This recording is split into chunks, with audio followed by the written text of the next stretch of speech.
Now it's easy to reach new patients using informative podcasts featuring your healthcare professionals with the Doctor Podcasting system. And all the work is done for you. So why podcasts? According to the Pew Research Center, over 80% of Americans have searched online for health topics and information. Ask any hospital marketing director what their biggest asset is or what makes them stand out, and they'll tell you it's our doctors and the healthcare we provide. So when people are searching online for the health information they need, they can now find it in convenient podcasts provided by their community hospital or healthcare facility. You can effectively showcase your doctor's expertise and authority so that users can consume the vital information on the go, even while doing other things. Driving to work, during walks, and while at the gym. 233 million Americans have smartphones just waiting to download your hospital podcasts. So put your doctors in their pockets using the power of podcasts. Your hospital's unique podcasts featuring your healthcare providers. And podcast popularity is exploding. I won't go over all the stats now, but the Edison research information showing the huge growth of podcast consumption is on our website at DoctorPodcasting.com. And here's how the Doctor Podcasting system will work for you. It's simple. Tell us what physicians and providers you want interviewed. We'll schedule them, and our professional talk hosts will conduct an easy-to-listen-to, approximately 10-minute-long interview over the phone on the topic of your choice. We post the produced interviews on an easy-to-install IFrame platform, shown here, that plugs right into your website, providing an audio library of podcasts featuring your doctors and your healthcare professionals. Content that is unique to you, that can only be found on your website, social media, and popular podcast platforms like iTunes, iHeartRadio, and others. Potential patients can listen right from your podcast page on your website or download the interview for on-demand listening.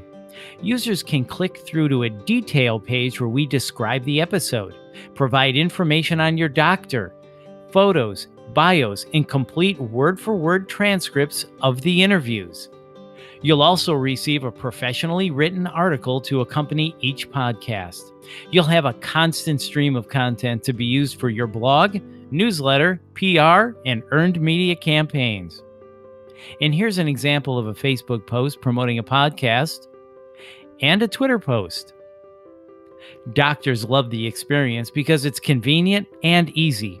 Our talk host conducts the interview from our studios, but the physician can be on the phone and in just minutes, back to work. With the Doctor Podcasting system, you get your own portal with a suite of tools, including various widgets to enable the podcast throughout your site, easy doctor scheduling, editing, and approval forms, full support, and complete analytics showing all podcast download information by platform, custom date ranges, and demographics. So whether it's a consumer-oriented podcast platform, a peer platform great for physician relations, referrals, and even CME like the UAB Medcast shown here, or both, Doctor Podcasting makes it easy and affordable for every hospital to offer this most popular on-demand content. And we offer other features such as medical minutes, repurposed from your podcasts, perfect for radio and social media, narrative-style patient journey stories, and physician biopods, which are short-form, biographical podcasts that tell your doctor's story in his or her own words, great for profile pages. So that's a very quick overview of the Doctor Podcasting system, but there is so much more. Visit DoctorPodcasting.com to hear samples of actual hospital podcasts, and let's talk about creating podcasts for your hospital or health system. Thanks for your time, and now I think I'll listen to a fabulous Doctor Podcast. The best and brightest physicians choose to work at Boston Medical Center, and now it's time to hear what they're saying. This is Boston Med Talks. Here's Melanie Cole. If one of your close relatives has been diagnosed with breast cancer, you may have concerns or start wondering whether breast cancer runs in your family. My guest is Dr. Michael Cassidy. He's a surgical oncologist at Boston Medical Center. Dr. Cassidy, when we look at risk for breast cancer, what role does inherited trait play in developing breast cancer? Well, if you look at average risk for breast cancer, the average lifetime risk for a woman in the United States is about 12%, so meaning that about 1 in 8 women